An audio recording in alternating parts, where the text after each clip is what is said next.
হয়নি গতকাল, সের মধ্যে লেখা আছে যে গণনা কেন্দ্রে কোনো রকম ভাবে যাতে এমএলএ বা চেয়ারম্যানরা ঢুকলে যাতে কাউন্সিলর না তাদের সঙ্গে কি বিষয়টা কি একটু বলবেন? অ্যাকচুয়ালি দেশের যে আইন আছে, কোনো পুলিশ প্রোটেক্টিভ লোক এমএলএ এমপি হোক বা চেয়ারম্যান হোক বা কাউন্সিলর হোক, যদি সরকারি প্রোটেক্ট করা হয়েছে, তারা গণনা কেন্দ্রে যেতে পারে না। এদিকে বারবার বলা সত্ত্বেও ইলেকশন কমিশন রেস্ট্রিকশন করেনি। ইলেকশন ডে অফ ইলেকশন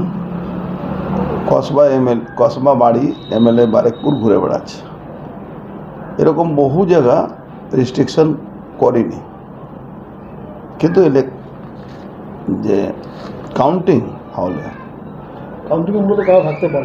হলে আইনত তারা থাকতে পারে না। এটা আমার কাছে খবর আছে কি এরা ওই কার্ড বানাবার চেষ্টা করছে যাতে ভিতরে থাকুক। 2021 সালে যেভাবে কাউন্টিং হলে আমাদের 48টা সিট বিজেপিকে হারিয়ে দেওয়া হয়েছিল, এসডিও আর আইপেক আর ডিএমের কারসাজিতে।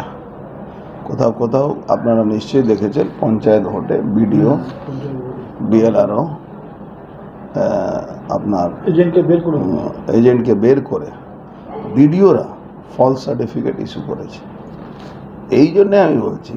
আর তারপরে যারা ওই রান্না টান্না করে যে কন্ট্রাক্টরকে দিয়ে আছে, এখানে আমি শুনেছি ওই পার্থভৌমিকের একটা লোক আছে বিল্টু বলে, তার রান্না করার নাম করে কিছু অপরাধী তত্ত্বকে ভিতরে ঢোকাবার চেষ্টা আছে, যাতে ভিতরে কোনো রান্না টান্না হয় না, যা হবে বাইরে থেকে আসুক, সাপ্লাই হোক, খেতে দিক, ক্যাটারিং যাকে বলা যায়, ক্যাটারিং যাতে কোনো লোককে ভিতরে ঢুকতে না দেওয়া হয়।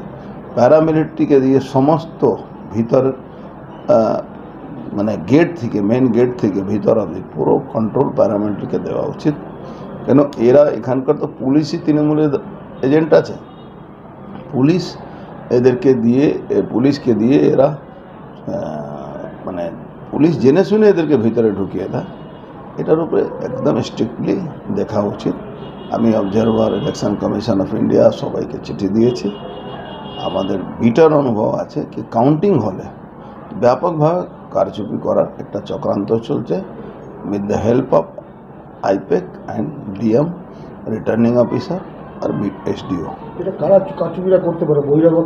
তৃণমূল কংগ্রেস সরকারি দল, মুখ্যমন্ত্রী সচিবালয় থেকে এই নির্দেশ এসছে নিচে লেভেলে।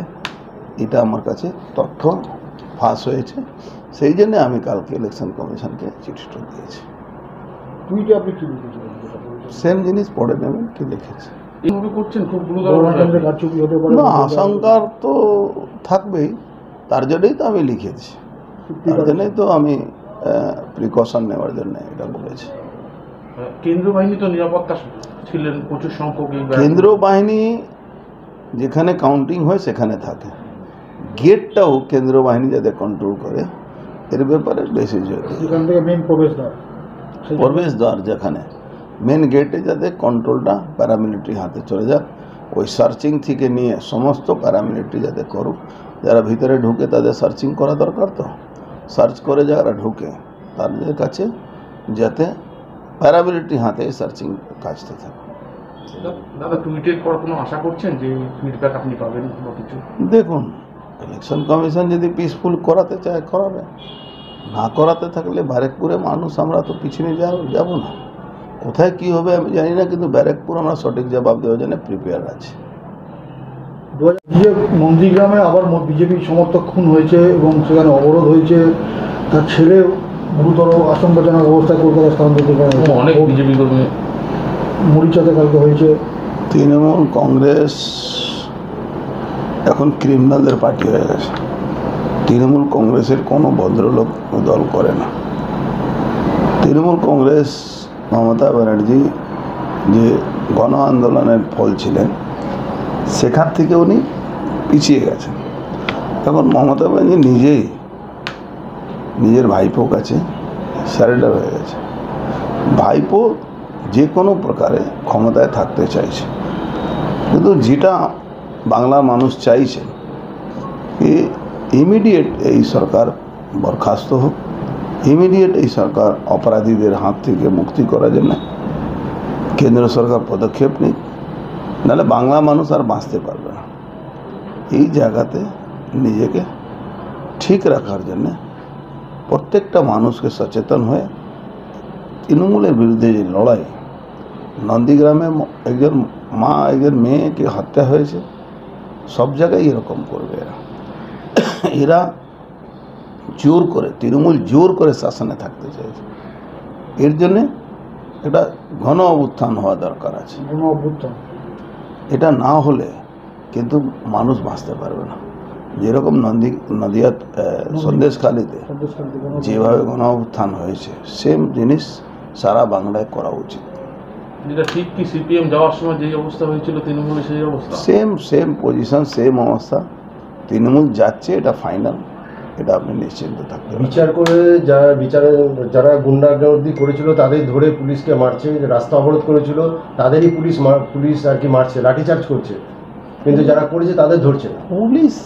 পুলিশ সব থেকে থার্ড গ্রেডের পুলিশ। নাহলে একটা বাংলাদেশের এমপি এখানে খুন হয়ে যাচ্ছে, লজ্জা হয় এখানে। বাংলাদেশের একজন এমপি কি ভাবমূর্তি থাকলো আমাদের এই রাজ্যে। বাংলাদেশের জন্যে এখানকার কত বড় ইকোনমি চলে, হসপিটালগুলো সব তো বাংলাদেশের লোকেরা এখানে এসে ট্রিটমেন্ট করায়। লজ্জা নেই। এই সরকার ইমিডিয়েট বরখাস্ত করে দেওয়া উচিত। এরা অ্যাডমিনিস্ট্রেশনকে নিজের তাবেদারির মধ্যে লাগিয়ে দিয়েছে। অভিষেক ব্যানার্জি মিটিং করবে, হাজার হাজার পুলিশ, সিভিক ভলেন্টিয়ার পুলিশ তার তাবেদারিতে থাকছে। তাহলে কবে ক্রাইম রুকবে? একটু সেফ প্যাসেজ বানিয়ে দেওয়া হয়েছে। রাজ্য সরকার সিআইডি তদন্ত করবে। সিআইডি তদন্ত নাম বলে লোক ঘৃণা করে সিআইডি তদন্ত। দাবি ত্যাগ এই চ্যানেল কোনো প্রচার করে না হিংসাত্মক, ক্ষতিকারক বা অবৈধ কার্যকলাপ। এই চ্যানেল দ্বারা প্রদত্ত সমস্ত বিষয়বস্তু শুধুমাত্র একটি শিক্ষামূলক উদ্দেশ্যের জন্য। ধন্যবাদ। শুভেচ্ছা টিম আমার বাংলা নিউজ।